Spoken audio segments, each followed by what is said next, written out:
Howdy, y'all, and welcome to Political Us. A couple weeks after the November election, we hosted our second virtual town hall entitled Expectations for the Next 4 Years. We asked friends and family from around America questions about what they expected the next 4 years under Joe Biden to look like. The goal was to hear what excited us, worried us, and what gave us hope. This series is to share our answers. I encourage you to listen in and afterwards, down in the comments, share your thoughts. It's the only way that we'll learn. One last thing, if you believe we need to make politics more about us, feel your opinion wasn't represented, or want to see more from this town hall, subscribe to the channel and click the notification bell. More town halls are coming in the future, and we want you to be involved. What Trump voters were willing to overlook was a tough challenge for many who voted for Biden. Let's see what happens in this segment when we discuss what Biden voters had to overlook. Enjoy!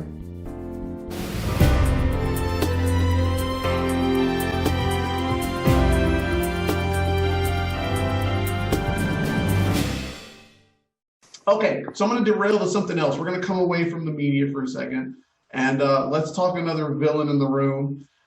So we already talked abortion a little bit. This is not about abortion, though. This question is about, for many Biden supporters, the struggle with how someone could overlook what Trump did, both in 2015-16 up through his presidency, is very hard for someone who voted for Biden. It's hard to swallow overlooking what Trump has done, right, to still vote for him. So the question is, let's look at the opposite side of that. For someone who votes for Trump because they believe in, ending abortion, or they believe in religious freedom, how did I write the question? How do we overlook abortion when it comes to voting for a Democrat? Let's just call it like it is. So can you say that last part? I was reading Chris's message. Oh, yeah. So I'll just read it. While many question Trump supporters overlooking what he has done, how do we overlook abortion when voting for a Democrat? Oh, go ahead, Mark. Oh, I'm not a one-topic voter. I mean, if you look at my ballot, you'd have no idea what my leanings were. It was absolutely a mixture of R's and D's all the way down. So, I mean, for me, it was a mixture of everything that I put into my vote. I know that it doesn't really answer your question, but with me specifically, when talking about Trump and abortion, I call bullshit. He's had how many ladies? How many? I mean, it just it just seems really extremely hypocritical to ignore that. We're all hypocrites on some level, but that's a big, really? Mr. Playboy that you love so much? Come on. He said it because he had to be to run as a Republican. Yeah, and I think he just said what people want him to say. Oh yeah, that's what I don't think he has a stance on it either way, honestly. He doesn't. He has said that. He has said he doesn't believe in anything. Straight up has said that, and he hasn't changed since first grade. He wanted the open parentheses are closed parentheses, therefore he said what they told him to say. Yeah. Unfortunately, that's how it works. Nancy, what do you got? It's been so difficult for me to listen to people who identify as Christian and in support of Trump when he has been everything that I was raised to believe a Christian isn't. Mean-spirited, just divisive, mocking, condescending, arrogant. Just I could go on, but we don't have those kinds of days. But it's very difficult for me to see how anything he's done really has been sincere, other than it's self-serving. I would 100% agree with that. That has been my number one struggle is I don't believe if you are a Christian, I don't believe anything that he has stood for basically forever even remotely hits the ballpark for what you should be voting for. And, I did a whole video on the lesser of two evils, but sometimes you got to sit there and go, okay, like that guy has a D next to his name and he might be for abortion. Well, this other guy's like a monster. In my opinion, is a monster and doesn't meet any of Christian values. Like you can't just put all that aside because there's, what'd you say, Mark, open parentheses or closed parentheses? Yeah, that shouldn't be a reason why you vote for somebody. Okay, anybody want to add about that one? If not, we'll move on to another one. And this one is going to be a little bit tougher, and this is more for the voted Biden crowd. And the topic is abortion. Now, I will preface this because we're not going to go into abortion. That's a whole different Political Us town hall, which is, I said in the other group, it's my ace of spades. If I truly want to stir the hornet's nest, we'll do one of these about abortion. But I don't want to do that yet. I won't go that route. But this question is, so if you voted for Biden, abortion is always an underlying divide between parties. While many question Trump supporters for overlooking what he has done, how do people who voted for Biden overlook abortion?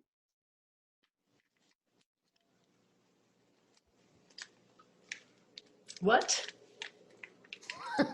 So one of the big things with people like that people who voted for Biden or voted against, there were probably more people who voted against Trump than probably voted for Biden. And a big part of that was because of everything that he has done, right? The divide across America, dividing race, dividing age, dividing, scientists and doctors and all this stuff. But abortion is a big thing for people who tend to lean a little bit more conservatively. So if you voted for Biden because you don't like some of what Trump did, how do you justify voting for a Democrat when it comes to abortion? And maybe I'll give my own answer to kind of set the tone. Yeah, because I'm confused. So to me, I look at what Trump, and maybe more accurately, what the Republican Party has sort of morphed into over the past X number of years, seems to be targeting anybody who doesn't fit a specific narrative. It's like, okay, Black people are upset with police brutality. Well, instead of, acknowledging that, hey, maybe this is a problem, boom, it's against troops if you, kneel for the flag, and it's against police and law and order if you just want to question police tactics. Oh, you want to wear a mask? Well, you're a sissy. We don't believe these doctors, don't believe these scientists. It doesn't work. And I know those are on the extreme ends. But on the other side of that, when you look at something as abortion, I would honestly say I'm not exactly for abortion. As somebody who probably gets classified as liberal, I'm not for killing babies.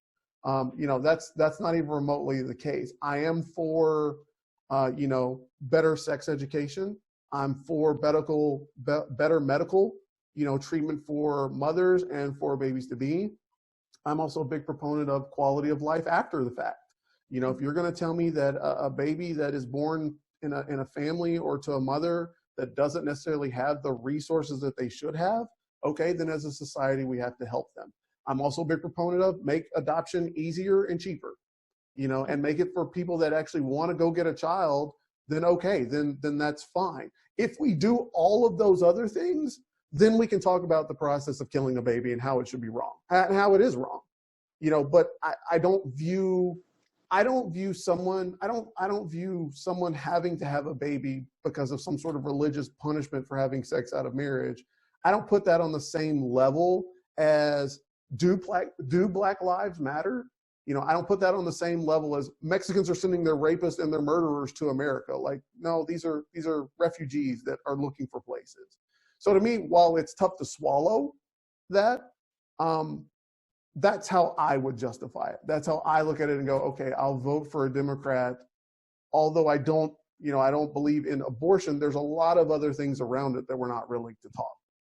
The main reason this question is here, quite honestly, is to make Democrats uncomfortable. And I'm going to be blatantly honest, because a lot of these questions are going to make people uncomfortable. And that's something that from a Democrat perspective, you got to be able to answer that question. If you want to save face to somebody who values human life, and I think, Kevin, you mentioned the hypocrisy, right? You can't say you're for life, and you can't say, you're for migrants and making people's lives better, and then turn right around and be okay with X number of thousands of fetuses or babies killed every single year. You got to be able to balance it out. And be okay with the answer.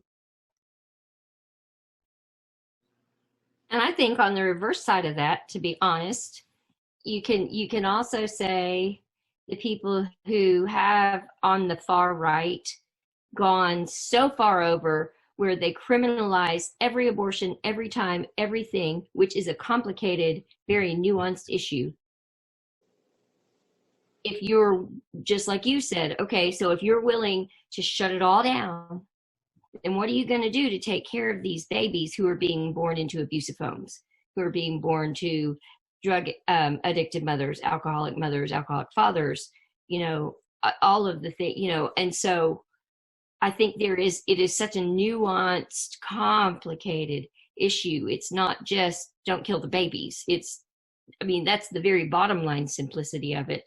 And it's not just don't have sex before you get married, but it's more than that. So I appreciate the question, and it can make a lot of people uncomfortable. Hi, Lindy.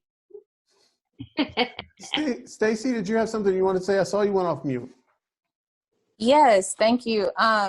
So I would agree mostly with you, Chris, on what you just shared. I would say that policy-wise, I tend to lean more Republican.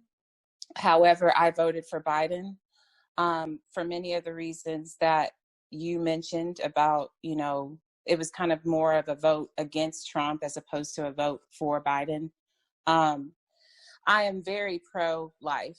That is one thing that honestly makes my stomach turn just to think of abortion. Because honestly, I think abortion is just a nice word that we put on top of what essentially is murdering a baby or a womb, a fetus, I should say, in a womb. So I'm very pro-life, and yet I voted for Biden. And the reason is because I don't believe that the Republicans have done enough to move the needle on abortion control, and even to go as far as overturning Roe v. Wade. Dare they do that? Just different things that I have not seen enough progress.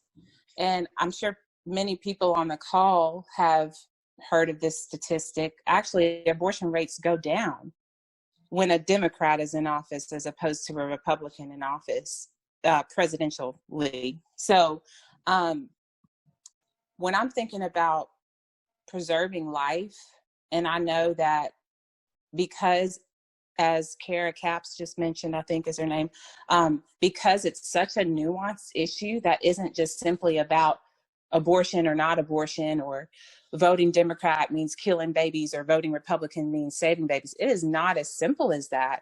And so when I voted for Biden, I have a clear conscience. I can sleep at night. I feel like I voted in a way that was, and I'm a Christian. I'm a very, very gospel, evangelically driven Christian. In fact, my husband and I are in ministry. And so I know that there's people around me who did not agree with my vote. But again, I believe that I'm not a Republican or a Democrat. It depends on, it's like, okay, well, what issue are we talking about? Then I can tell you what I am, because I believe that first and foremost, I'm a believer of the gospel of Jesus Christ, and I'm a Christian, and I believe Jesus is king. He is on the throne, and he is powerful enough to allow certain people to be in office and certain people to not be in office. Kind of rambled there for a minute, but that's okay, Stacy. We'll edit all that out. It's fine. No, I'm kidding. It'll stay. It'll be in. Yeah.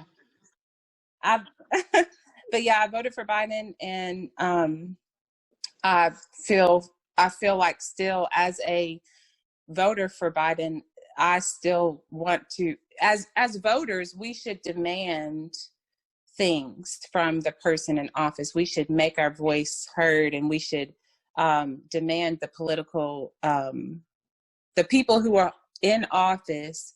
We as citizens should, make heard the things that need to be heard, that need to change, whether it's Democrat or Republican. And so I definitely want to hold Biden accountable.